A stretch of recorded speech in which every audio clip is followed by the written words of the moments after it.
Greetings, Mark. How's it going, Kathy? Good. So I'm glad we got in. Let me just give an intro and we'll start. Welcome, everyone, to Crypto Defined for March 8th, 2023. My name is Kathy Chu. I'm a former Wall Street Journal and USA Today reporter. I'm your host for this weekly interview series where we look at the detractors, skeptics, and the innovators in the $1 trillion crypto industry. Crypto Defined is produced by TruthDao, a new nonpartisan journalism organization within a DAO. You can visit us at truthdao.xyz. Please join our Discord, Telegram, and Twitter communities. Today, we have the pleasure of talking to Marc Cohodes, a short seller who's founder of Alder Lane Farm. Marc has been very vocal on Twitter about which companies could be headed for collapse. We'll talk about some of those companies, but first, a little background on Marc. He is a former general partner of Rocker Partners Copper River, who began his career at Northern Trust Company in 1982. Marc has been profiled in a number of books such as Reckless Endangerment, Selling America Short, and The Most Dangerous Trade. And he was the subject of a Harvard Business School case study on his efforts to expose mortgage fraud at Novastar. Welcome, Marc. Thank you so much for being with us today. We really appreciate it. Thanks for having me, Kathy. We'll mix it up pretty good today. Plenty going on. Right. Well, Marc, you are anything if not vocal. And you have been very vocal about saying you're not a crypto guy and you don't understand it completely. So before we talk about specific names and companies, I thought it might be helpful for people to understand why your research has brought you to the crypto world and whether in general there are certain warning signs you look at when you figure out which companies to focus on. Okay, well, that's a good place to start. So, I have my Twitter. I've done numerous podcasts over the years. I've spoken at places, and I've never understood crypto. And when I talk about investments, I always say that if you can't explain it to a 10th grader in a paragraph or less, you probably shouldn't be involved in it. And that's either long or short. So I've never had anyone be able to explain crypto to me in a very simplistic fashion that would say, this is something I should be involved in. I think the most legit thing in crypto is Bitcoin. And I think that's probably going to be around for a while. But I've never been involved in it anyway. I've never owned it, would never be short it. I'm just not in. I get to pick my spots, and I don't think there are many great pitches out there. So if I don't understand something, I stay away. Now, having said that, I began to get interested in SBF a while ago, let's say 18 months ago now, because to me, he was always a nothing. He never made any sense when he spoke, could never answer any questions, couldn't really explain the trade that so-called made him all this money. Nothing really fit, but the media and the public was so enthralled with this guy.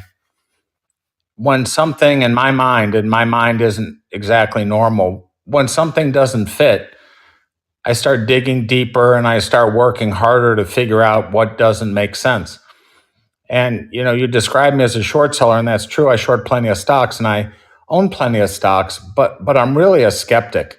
And I think I'm a behavioralist, and I look at things from a psychological standpoint of if it doesn't make sense, there's probably something there. And when all these numbers started coming out about FTX, what it's worth, how much he makes, that this wonderkind is worth 10 billion, 12 billion, I started digging because I know people who are worth a lot of money and they tend to be special. And there was nothing special about him. There's nothing special about the story. And the more I dug about him, I sort of roasted him on Twitter really since this past, last May.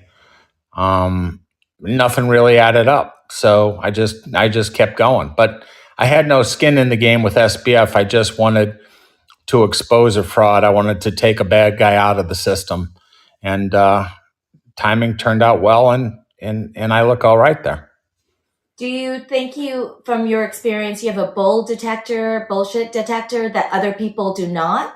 That you just naturally, even before you look at financials, do you think that just listening to someone talk, you believe you have a sense of whether something is on the up and up or not? Completely. I mean, I start asking very simple questions, which should have a very simple answer.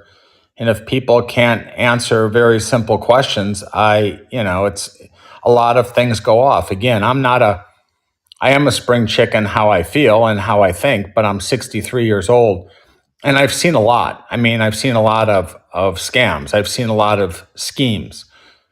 And in my mind, crypto has attracted, the biggest crowd of criminal degenerates I've seen probably in my life. Every person involved in one of these offshore exchanges, their track record history and their ties either to organized crime or worse exist. So usually when you see troublemakers, when you see unregulated, when you see offshore, when you see lots of money, when people like, this Brendan Bloomer fraud talk, he's the wealthiest guy. This and he's just full of shit. I mean, who would denounce their U.S. citizenship to hide in hell's half acre? I mean, there's clown after clown after clown hanging out in this arena, trying to coax innocent people who've worked hard to make their money to invest here that they can make as much as them.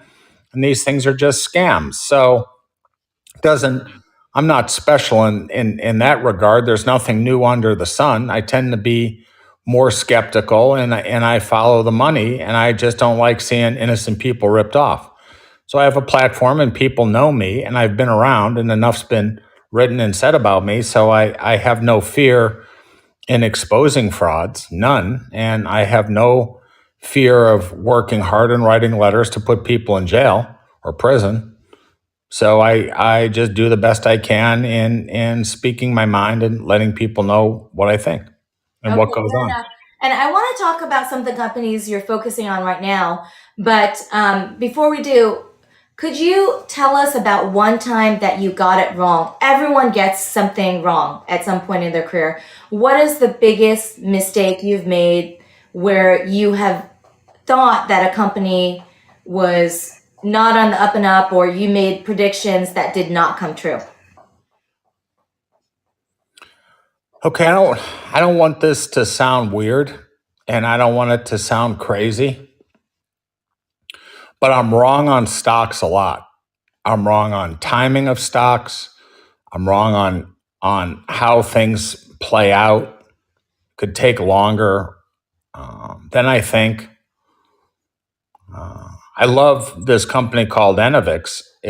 They're making a new battery which is going to change the way the world goes. It's 80% more capacity and faster than anything that's out there, but it's a year behind schedule. So I could argue I've been wrong on that. I've been wrong that Overstock's business would hold up better in this environment than it has. I'm wrong on stuff like that, but I'm never wrong on fundamentals when I short a stock. Never. I can get carried away on timing. I could be early. I could get carried away due to market manipulation. I could get carried away to the Federal Reserve. I could be wrong on how aggressive and bullish people get, but I'm never wrong on the facts. I don't do anything unless I think I have something completely surrounded. Okay. But being early to me is wrong, and I try to be less early than I used to be when I was younger. In other words, I'm short Silvergate. I'm proud to be short Silvergate, and I've been stalking Silvergate for a while, but I didn't short it at 200. I didn't short it on its way from 15 to 200. I shorted it when there was a reason that I thought I could be short and be safe and literally put an axe in their forehead, which I've done. So that's a good segue into Silvergate. So Silvergate, for people in the audience who don't know, it's a bank that is a big player in the crypto industry, right, Mark? So it had customers. Used to be. They're days away from being completely finished with the FDIC seizing them, in my view. But when the work on FTX dragged me into Silvergate, which prior to crypto was a sleepy regional bank in Southern California in the town of La Jolla. And when they got involved in crypto, their deposits and assets grew huge. And everyone thought they were a pure play in crypto, which they were. And the stock went from I think 10 to 220. So it's up 20 times. The only problem is they did business with criminals and did business with money launderers. And after FTX blew up and was exposed, he was Silvergate's largest customer and biggest supporter. So that causes a guy like me to dig in and dig in deep. And it turns out that all of these Silverbank customers, they're all one's worse than the next. And you can publicly look into all these outfits and they're bad news. So I write letters to the FDIC, Justice Department, Federal Reserve, people like that, and detail my findings. And people are paying attention. And Silvergate is now a $4 stock and they're on death's doorstep. They could probably be seized as soon as Friday or maybe even this weekend. So these things happen, and it turns out their network, the Send network, Silvergate Exchange Network, and in my view, is used to launder money for the worst of the worst worldwide. Whether you're a financial criminal, whether you're a drug dealer, whether you're a terrorist, they laundered money through this thing called North Dimension, which is where Alameda used this fake company to screw people out of $8 billion. $8 billion is a real number. And the company did no due diligence or KYC, which is known as Know Your Customer, or AML, anti-money laundering work. So it was all there. It was just a matter of digging, and it was a matter of making enough noise, writing enough letters, and exposing this thing, which I'm really proud of my work, of what I did here. And I'm really proud of guy named James Gibson, who's on Twitter as Aurelius. He did an enormous amount of work. So we worked together on my Medics, which was a fraud where the CEO went to jail. And I think Alder Lane, the CEO of Silvergate, belongs in prison for a very long time. He screwed a lot of innocent people out of a lot of money, and he should pay a very heavy price. Mark, I want to back up a little and unpack some of your specific concerns about Silvergate. But before we do, could you tell us how much of a short position you have in Silvergate? And also for audience members, could you tell us how people should think about this position as they hear you, listen to you talk about Silvergate and other companies you have a stake in? Do you think this creates any type of bias in terms of seeing the positive of some of these companies? So how much of a short position do you have in Silvergate, and how should people think about it? Okay. So again, I've been around the block a very long time, and I never talk about how many shares I'm short. I don't have a fund. I'm an individual. I always disclose flat out that I'm short the stock. I'm short more stock at 5 than I was at 25 or 35 or 45 or 55 because I'm more confident of the outcome of the bet. So I'm short the stock. I always say I'm short the stock. I don't use any name other than my real name. I'm not some fly by the night. I don't have 10 Twitter accounts. I don't make shit up. I've been sued many times. I've sued people many times. So all I am short the stock. I've been short the stock. I'm short a lot of stock. The stock has been volatile as hell.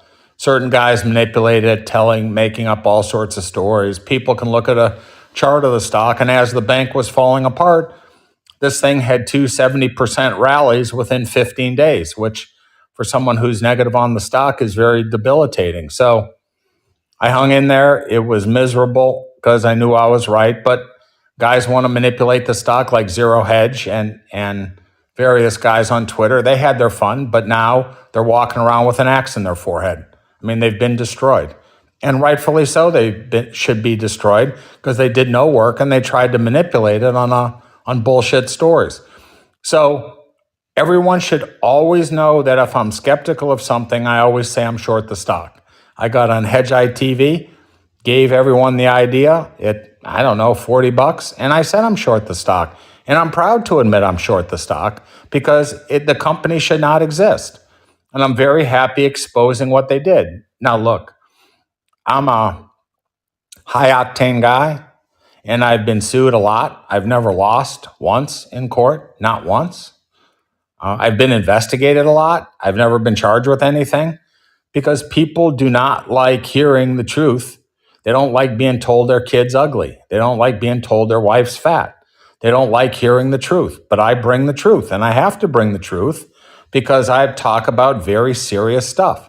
So when you say, should people listen or not listen because I'm short? I mean, I don't give a rat's ass if people listen or don't listen. I'll speak my mind. And I have a track record. It's damn good. Harvard's written 2 business school cases about me. I've spoken there and at Stanford and at Yale and at Columbia, and I'm a serious guy.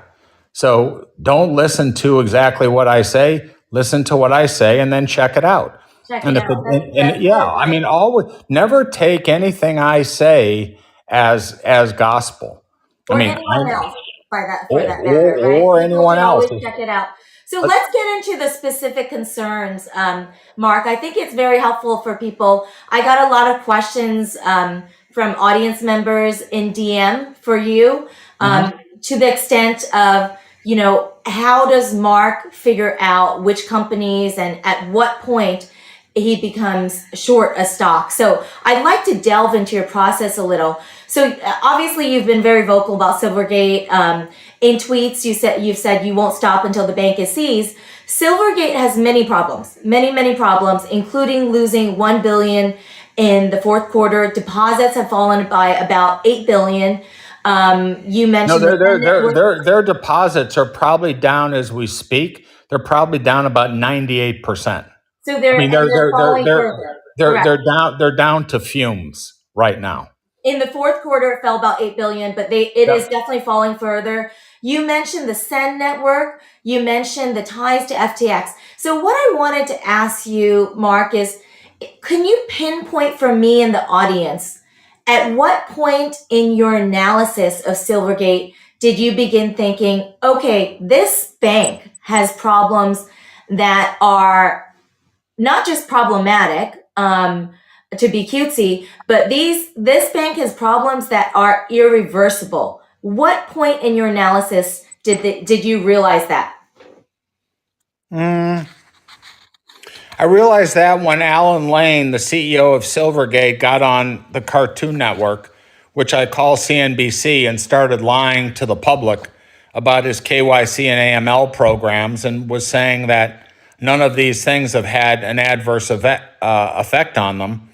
And everyone wants to look at Silvergate and to a great degree Signature as crypto banks. That's how they want to look at it. And the Send network, Silvergate Exchange Network, is ballyhooed as this network where you can move money around 24/7, 365 from your bank to any crypto exchange, back and forth, worldwide, seamless, the whole 9 yards. And that sounds great. And the idea behind setting it up makes a lot of sense, how people can move money for crypto. But the problem is that's not what it was used for. It was used for the worst of the worst financial criminals worldwide to move and launder money from bad areas through the United States banking system. That's what the Send network is used for. That's what Signature's network, Signet, is used for. Yeah, it was used for crypto, sure. But by and large, the people moving money through this network are financial criminals, flat straight up. And I've documented in a letter, this one's 20 pages. It's called Submission to the DOJ Regarding Silvergate Bank. I don't know if your audience can see that. Do you want to read one paragraph you had mentioned? There's a lot of paragraphs. I mean, this thing is 19 pages, and I have 80 exhibits. But here, there's someone who poses as Borat to launder money through something called Hubai. Right? This is all in the public domain, and this is who Silvergate banked. And it said, indeed, the KYC at Hubai is apparently so lax that a crypto investigation firm, Cypherblade, was able to open accounts at Huboy using fake IDs, posing as a bearded Taylor Swift and as comedian Borat.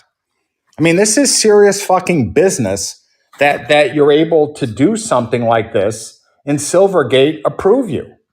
Now, So if they're willing to do that, and Gretchen Morgensen of NBC News highlighted North Dimension, where Alameda was able to launder money through North Dimension, that all went through Silvergate. So if you have any form of KYC or AML process in place, that can't happen. Okay, you'd get bounced out immediately. I don't know about you, but anytime you try to move any amount of money, any real amount of money from a financial institution or invest in a private company or open an account or get a mortgage, they run KYC AML on me. I don't know about you. They're up my ass. I mean, they're up my ass big time. I can't move money around anywhere. And I'm not some foreign crook. And I own property and I have utility bills and things like that. So the hook and why I thought it was so great was everyone is looking left, thinking this thing is the banking, network to all things crypto. And I'm coming with a truck from the right saying the network is being used to launder money through criminals. And that still has not been the narrative. It's still viewed as a crypto deposit failure when really, this thing is a publicly traded crime scene. And they've never asked me to stop talking. They've never asked me to retract anything I've said. They've never threatened to sue me. Nothing. They said that there's a bunch of FUD on Twitter, probably pointing their finger at me. But that's a huge mistake because they said that in a government filing and they're dead wrong. So the bank is going to fail. The bank will get seized. There will be a shotgun marriage or they'll just close it. And they should do the same thing to the Signet network of Signature Bank. So to me, as far as I'm concerned, mission accomplished. I've done the public a really good and a really solid exposing this thing for what it is so more people don't lose money. Because if it wasn't for Silvergate and the Sen network, there would be no FTX. That's the sad part of it. Because there was Silvergate and Sen, FTX was able to scam people to the degree they did. And society is better for me going after these low-life motherfuckers. It really is. And that guy, Ram Alawala, is a disgrace and should get himself out of the business because that guy has cost people a shit ton full of money listening to that fool. He does no work. He's full of crap, and he pops off with zero basis. And that's the problem. Innocent people listen to all these talking heads who may sound great and sound vibrant, but they have no facts. It's all yibber yabber. And yibber yabber in a volatile time costs people a shit ton of money. And that's the shame here. Mark, Mark was just referring to Ram Aliwala. Mark and Ram had a debate on Laura Shin's Unchained podcast, which everyone can go and watch afterwards and draw their own conclusions. Mark, just going back to a bunch of the things you said, you make some very, very good points about basically whether Silvergate allowed these things and whether this perpetuated the issues at FTX. What I wanted to ask you is it your belief that Silvergate did this on purpose? They knew that there were frauds in the crypto world and they allowed this to continue, or whether they were just negligent? And does it matter the differentiation between those two? Well, Alan Lane, the CEO of Silvergate, his son-in-law was the head of risk till obviously the feds started figuring shit out and he got relieved of his duties. I mean, if you're aware of a crime and participate in a crime when you're a U.S. chartered bank, or you claim your systems are in place and work when in fact they're not in place and they don't work. I mean, is negligence better than being part of it? I don't know. They're both awful. I mean, first or second degree murder to me doesn't matter. Both people are dead. I mean, the person's finished. So did they know the extent of what they were doing? Yeah, they were doing business with anybody and everybody to grow assets or deposits. Because if you grew deposits, your stock would go up because they'd say you're a great growth story. So the people on the inside made a shit ton full of money on a rapidly rising stock, while the people who played on the network to these scammy exchanges, investing in these scammy coins, lost it all. People in FTX lost it all. And they wouldn't have lost anything had FTX not used Silvergate or Sen. And when you associate with criminals and you have a criminal, as in SBF, applaud your network and is your spokesperson, that's a real fucking problem to me. That's a real problem. And then after SBF went down, they used someone else who ran into problems. So, I don't know. When your kid gets their driver's license, do you put them in a brand new Ferrari? No, you put them in a junker till they know how to drive. But there's a reason that JP Morgan's not in this business, or Citibank's not in this business, or Wells Fargo's not in this business. And granted, those institutions aren't perfect, but at least they know the laws, and at least they know what KYC and AML is. You have two of these low-life banks in this business, which is enabling money launderers worldwide to do it. And furthermore, if you really look at it, and no one's picked this one up yet, I was involved in our short Wirecard, which was this German payment processing fraud.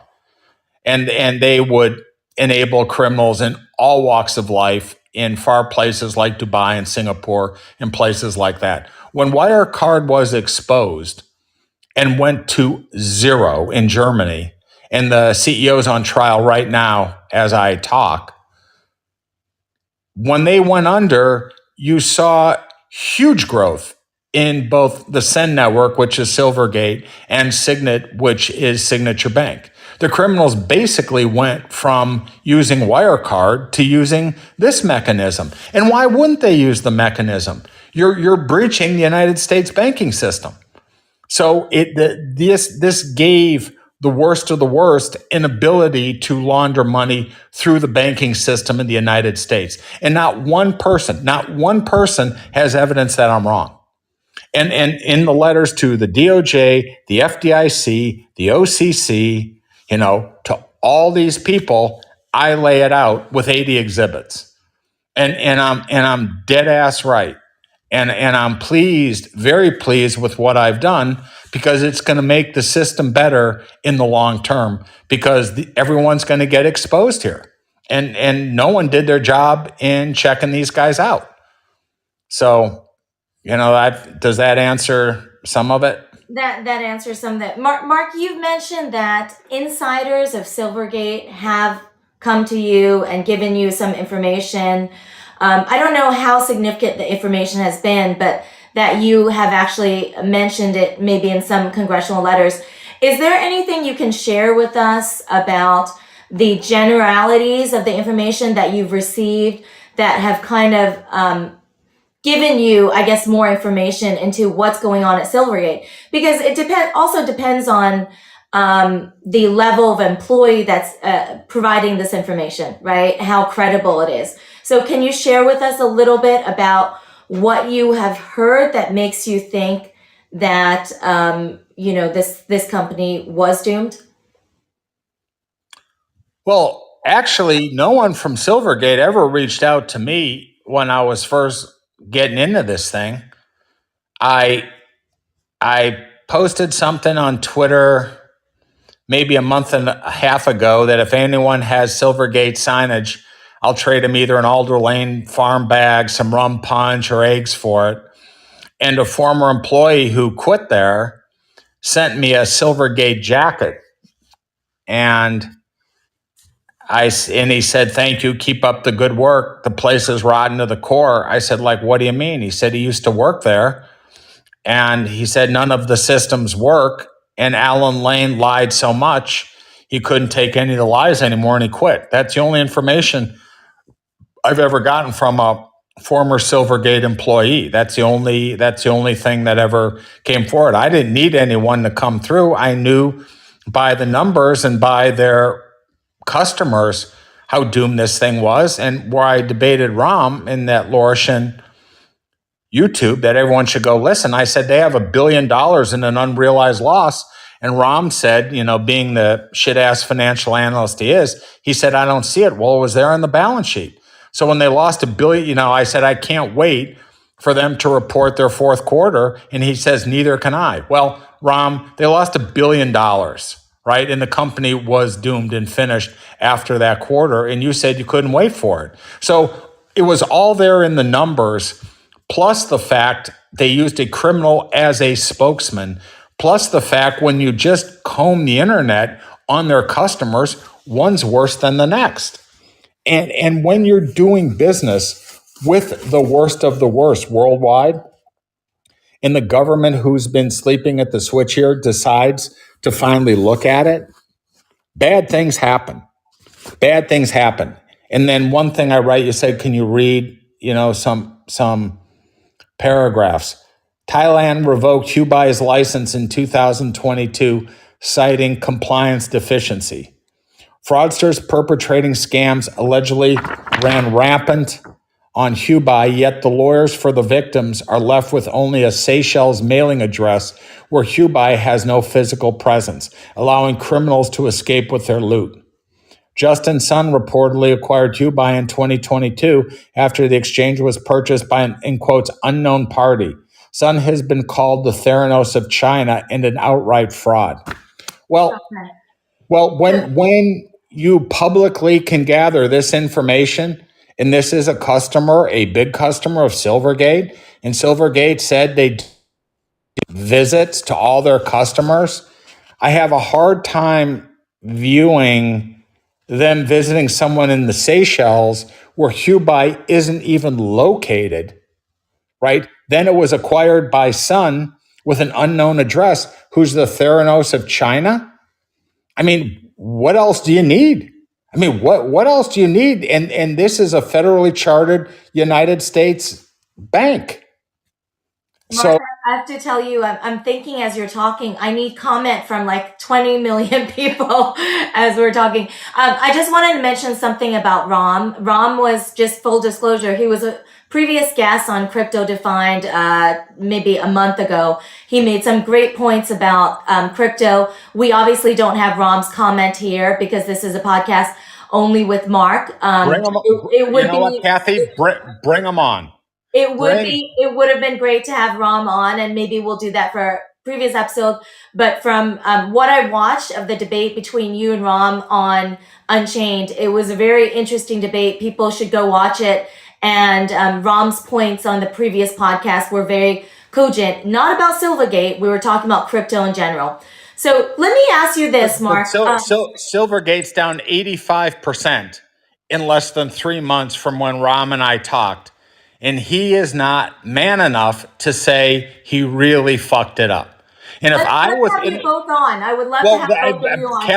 Kathy, bring it on. I will buy Ram a beer. But my point is, when you ask me that question about you're short the stock, should people know?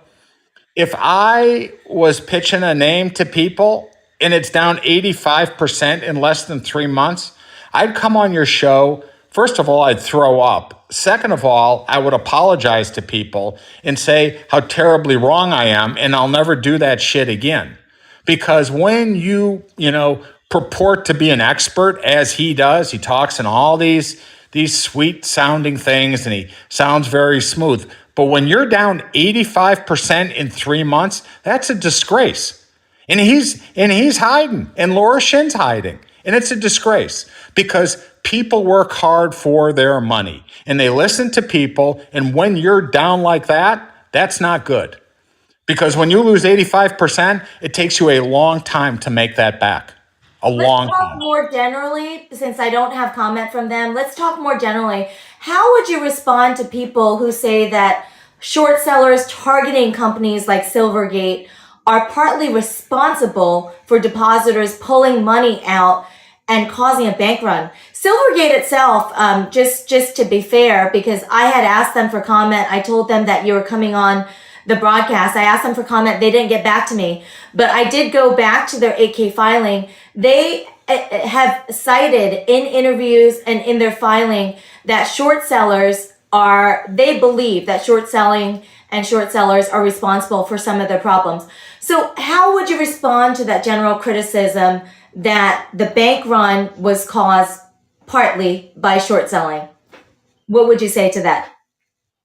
I'd say they're full of more shit than a Christmas turkey. These guys just came out and said they can't file their financials, that their financials can't be relied upon, that the auditors have to redo tests of ratios, that they're below the federal minimum requirement, that they have a capital problem. That's not the fault of shorts.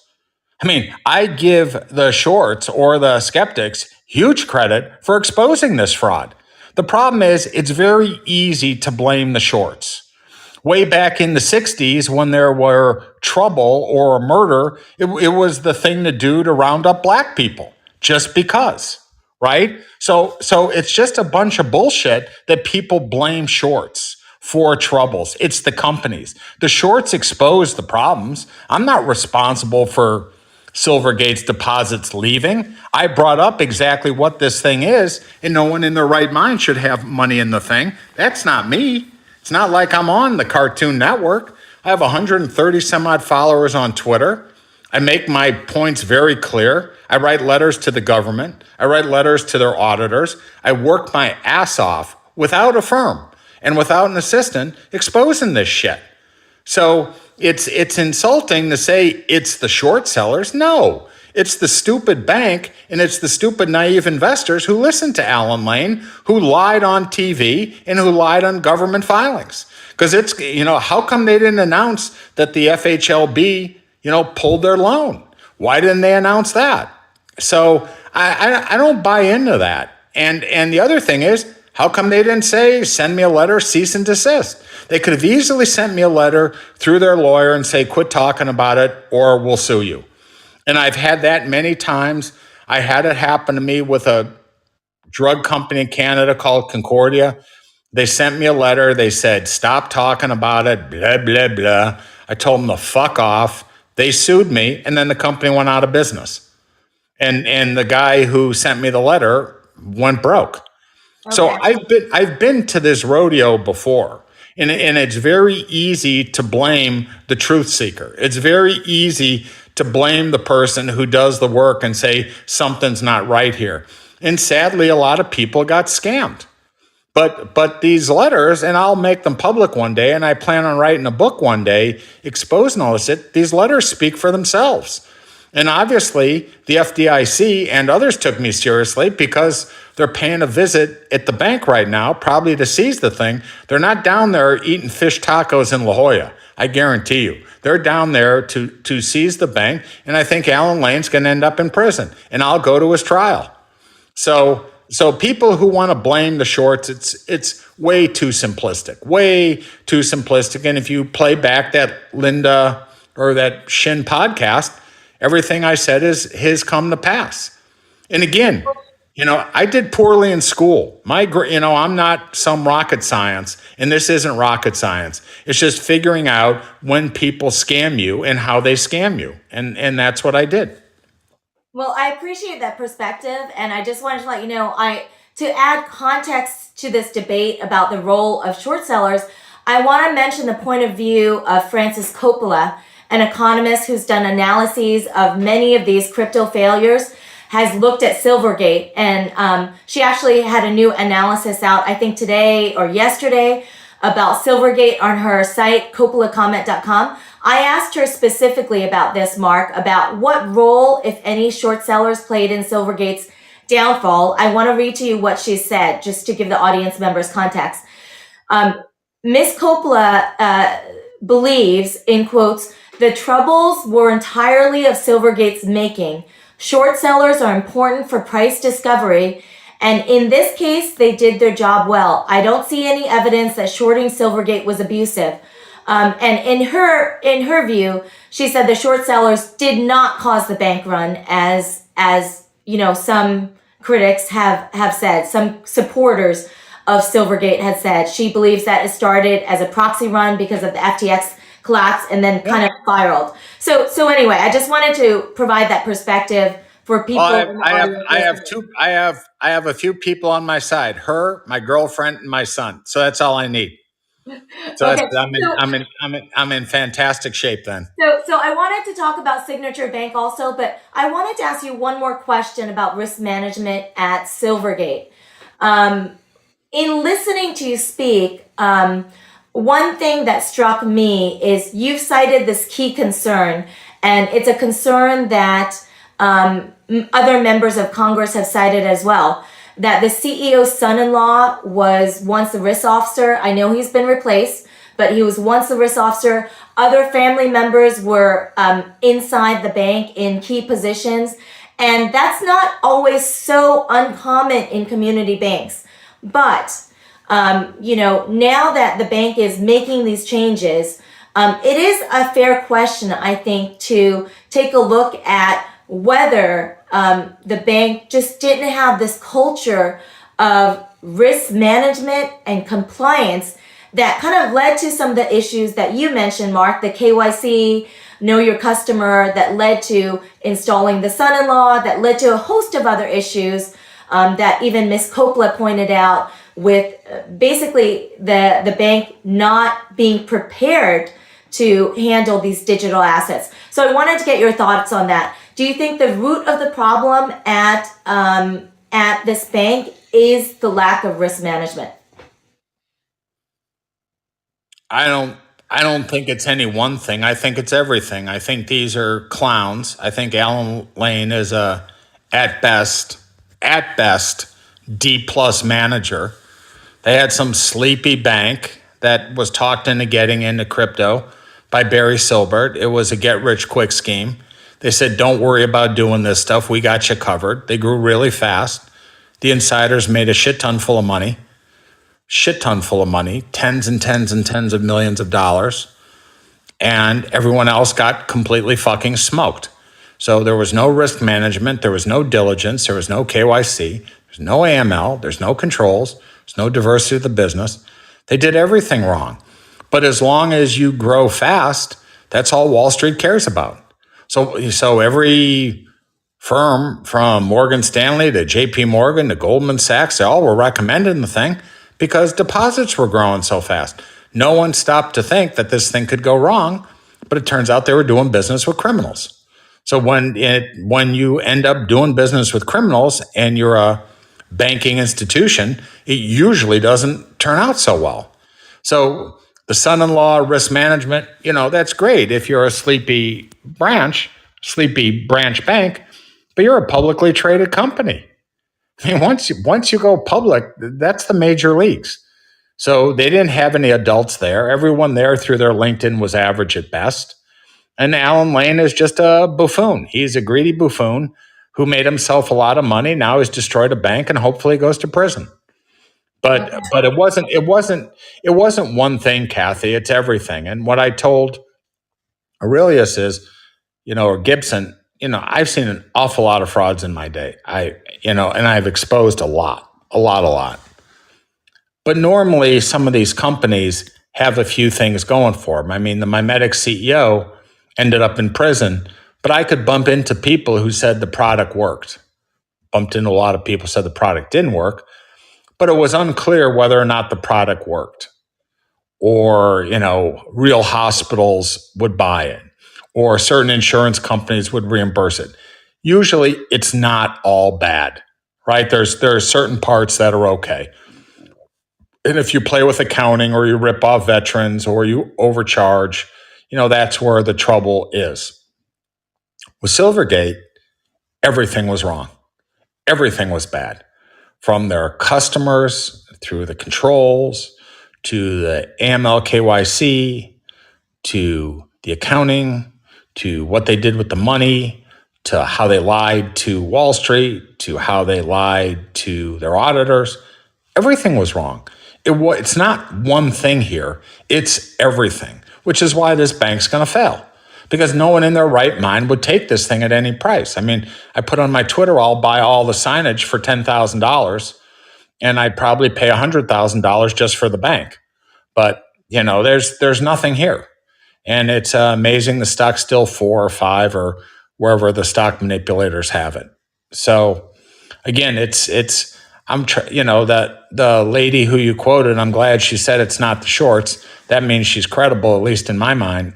But it's everything. It's a scandal, and the FDIC and the OCC needs to look into the mirror and find out who exactly was examining this bank and how this bank was allowed to go on for as long as they did. Because if any bank examiner tested for this HUBI, and for all those listening at home, it's HUOBI, and the guy who acquired it is called the Theranos of China. And Alan Lane says he vets every customer there is. You could tell right then and there the whole thing's a lie. And then if you kept digging, you'd find even more trouble. So, I mean, I cited in the letter, I think, instances of 14 companies, which are, one's more suspect than the next. A Reuters article describing how drug cartels launder money through crypto specifically identified a notorious sex trafficker who was caught laundering money through Bitso. Well, Bitso happens to be another Silvergate customer.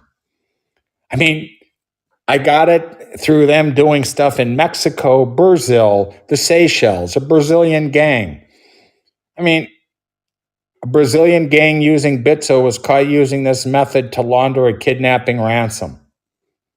Mark, on the bank regulators that you're mentioning, this is a good segue into an audience question. Someone had a question for you. So I'm combining 2 questions in here at once. We got quite a bit of questions for you, but I'm combining 2 into 1. So the questions are for you. When revealing fraud, Mark, it's incredibly difficult to get traction from the media and from federal agencies. So this person wanted to know, how responsive are federal agencies when you pass along this information? And the second part of this question is, do you have any information, whether bank regulators were looking at Silvergate years ago and its business model? Have you found any information on that? So those are good questions. So whenever you do business or write letters to a government agency, everyone without fail says, thank you for the information. If we have any questions, we'll get back to you. It's only a one-way street. So it's not like an interaction. To the extent I've interacted with people on the federal level, again, it's a one-way street. They ask you questions, you give answers, you don't ask questions back. Or if you ask a question, they'll never answer it. So I've turned over everything I have.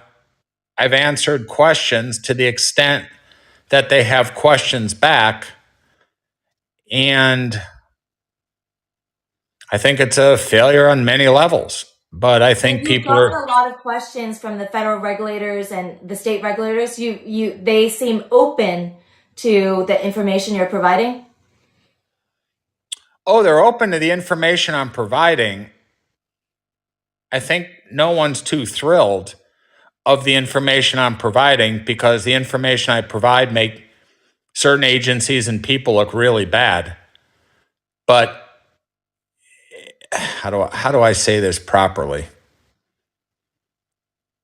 I've made my points very, very, very clear, and I'm kind of out there. So it's not like people can't figure out exactly what I'm saying with detail. And the great news is they all have my letters. It's clear Senator Warren's aware of it. It's clear other Republicans are aware of it. And I applaud them for going after these guys. It's when you expose FTX, and that video I did with Hedgeye has 2 million views, it's not like I'm that under a rock. Tucker Carlson picked it up. Rogan's picked it up. I mean, people know it's out there, but it makes the mainstream media uncomfortable because, CNBC, I call them the Cartoon Network every day. They're not in a hurry to have me on. I don't have a PR firm. I don't have a publicist. It's just me. It's me and my Twitter. And I don't back down from a struggle, and I don't give a rat's ass. I have 18,000 people blocked.